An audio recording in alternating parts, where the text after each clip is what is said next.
Hi పిల్లలు, ఎట్లున్నారు? మంచిగున్నారా? మీరందరూ మంచిగున్నారని నాకు తెలుసు. నేను కూడా మంచిగున్నాను. ఇప్పుడు నేను మీకు ఒక సబ్జెక్ట్ నేర్పించబోతున్నాను. ఏంటి ఆ సబ్జెక్ట్ అంటే లెక్కలు. లెక్కలు అంటే చాలా మంది పిల్లలు భయపడిపోతారు, అమ్మో లెక్కలా అనేసి. కానీ లెక్కలు అంత కష్టం కాదు. మనం అర్థం చేసుకుని అవి మనం ప్రాక్టీస్ చేస్తే చాలా ఈజీ. ఇప్పుడు నేను మీకు సింపుల్ పద్ధతి నేర్పిస్తున్నాను. సో పిల్లలు రెడీగా ఉండండి, ఓకేనా? మీ పెన్సిల్, బుక్, ఎరేజర్, షార్ప్నర్ అన్ని తీసేసుకోండి. నేర్పించేస్తున్నాను. రెడీ కదా? ఓకే, నేను కూడా రెడీ మీకు చెప్పడానికి. ఇద్దరు పిల్లలు ఒక గ్రౌండ్ లో ఆడుకుంటున్నారు. వాళ్ళ పేర్లు సీత, గీత. ఎవరు వాళ్ళ పేర్లు? సీత, గీత. సీత ఒకసారి గోడ మీద కొన్ని పక్షులు వాలి ఉన్నాయి. ఆ వాళ్ళ పక్షులు ఎన్ని ఉన్నాయి అని సీత లెక్క పెడుతుంది. అలాగే గీత కూడా చూసి అవును ఆ గోడ మీద ఎన్ని పక్షులు ఉన్నాయి అని లెక్క పెడుతుంది. ఇప్పుడు మనం ఏం చేద్దాం? సీతకి గీతకి కూడా హెల్ప్ చేద్దాం, అలాగే మనం కూడా నేర్చేసుకుందాం. సో పిల్లలు రెడీగా ఉండండి. చూడండి, ఇక్కడ గోడ ఉందా? ఈ గోడ మీద ఎన్ని పక్షులు వాలాయి? ఇప్పుడు దాన్ని మనం లెక్క పెడదాం. ఎన్ని పక్షులు వాళ్ళని లెక్క పెట్టేస్తున్నాను. మీరు కూడా ఫింగర్స్ తీసి లెక్క పెట్టండి. 1 2 3 4 5. మొత్తం ఎన్ని ఉన్నాయి? 5 పక్షులు ఉన్నాయి. సో కింద చిన్న బాక్స్ తీసుకుని ఇక్కడ 5 వేసుకుందాం, ఓకేనా? తర్వాత ఫస్ట్ అయిపోయింది కదా ఎన్ని పక్షులు గోడ మీద ఉన్నాయో. తర్వాత ఏంటి? ఆ పక్షులు కొన్ని పక్షులు గోడ మీద ఉన్నాయి, అవి మనం లెక్క పెట్టేసాం.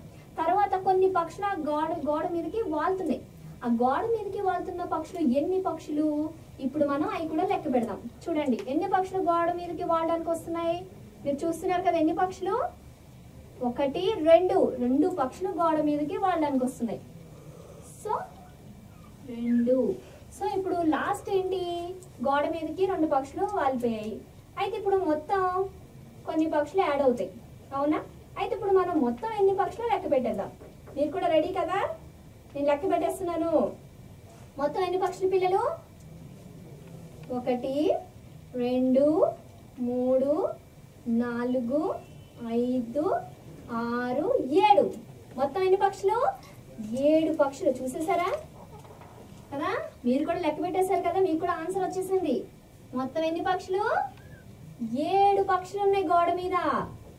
ఫస్ట్ 5 పక్షులు వచ్చాయి, తర్వాత 2 పక్షులు మళ్ళీ గోడ మీద వాళ్ళవి. మొత్తం ఎన్ని పక్షులు ఉంటాయి? మనం లెక్క పెట్టాం. ఎన్ని పక్షులు? 7 పక్షులు ఉన్నాయి మొత్తం. సో ఇదే ఇంకొక పద్ధతిలో చేద్దాం. చిన్న బాక్స్ తీసుకుందాం. ఇక్కడ చూడండి పిల్లలు, చిన్న బాక్స్. మీరు కూడా ఇలాగే చిన్న బాక్స్ తీసుకోండి. ఈ బాక్స్ లో ఫస్ట్ ఏం చేయాలి? ఫస్ట్ గోడ మీద ఎన్ని పక్షులు ఉన్నాయని లెక్కెట్టాం? 5 పక్షులు. ఇక్కడ 5 రాసుకున్నాం కదా, సేమ్ 5 ఇక్కడ రాసుకుందాం. ఎన్ని పక్షులు? 5 పక్షులు. సో కూడికకి సింబల్ ఏంటి? ప్లస్. ఇది కూడిక సింబల్. లెక్కల్లో మనం మొట్టమొదటిగా నేర్చుకోవాల్సినది ఇదే, ప్లస్. తర్వాత ఎన్ని పక్షులు వాడడానికి వచ్చాయి? 2 పక్షులు. ఎన్ని పక్షులు వాడడానికి వచ్చాయి? వెరీ గుడ్, 2 పక్షులు. సో ఇప్పుడు మొత్తం ఎన్ని పక్షులు ఉంటాయి చెప్పండి? ఎన్ని పక్షులు ఉంటాయి? తీయండి. 5 ఫింగర్స్ తీశారు, ఓకేనా? 5 వేలు తీశారు కదా. ఇక్కడ ఎంత ఉన్నాయి? 2 వేలు తీయాలి. మొత్తం ఎన్ని? ఇప్పుడు కౌంట్ చేయండి. స్టార్ట్. కౌంట్ చేయండి. 1 2 3 వెరీ గుడ్. అలాగే 4 స్లోగా కౌంట్ చేయాలి. 5 వెరీ గుడ్. 6 7. మొత్తం ఎన్ని? 7 పక్షులు ఉన్నాయి గోడ మీద. చూసారా? మీకు కూడా ఎంత ఫాస్ట్ గా వచ్చేసిందో. చాలా ఫాస్ట్ గా ఆన్సర్ చేశారు. మొత్తం ఎన్ని పక్షులు? 7 పక్షులు ఉన్నాయి. సో పిల్లలు ఇలాగే మీరు రోజు ప్రాక్టీస్ చేస్తే ఈజీగా మీకు వచ్చేస్తుంది. మీకు ఏమన్నా చేసినప్పుడు కొంచెం డౌట్ ఉన్నా మీ టీచర్ని కానీ లేకపోతే మీ అమ్మని కానీ మీ నాన్నని కానీ అడగండి. ఒక్కోసారి మీ మమ్మీ డబ్బులు ఇచ్చి ఒరే షాప్కి వెళ్ళి ఏదో ఒక చాక్లెట్స్ లేకపోతే ఏదో తీసుకురమ్మంటుంది. మమ్మీ ఇంకా మనకి డబ్బులు ఎన్ని వస్తాయి అని మీరు షాప్ అని అడుగుతారు, అవునా? లేకపోతే మమ్మీని అడుగుతారు. ఎవరిని అడగకుండా అరే నువ్వు చాలా బాగా చేస్తున్నారా, చాలా బాగా కౌంట్ చేస్తున్నారా, నీకు లెక్కలు భలే వచ్చారా అనేసి అందరూ మిమ్మల్ని మెచ్చుకుంటారు కదా. అలా మెచ్చుకుంటే మీకు ఎంత హ్యాపీ. ఇలా ప్రాక్టీస్ చేస్తే ఈజీగా వస్తుంది, ఓకేనా పిల్లలు? ఆడుతూ పాడుతూ చదువుతూ ఉండండి. బాయ్.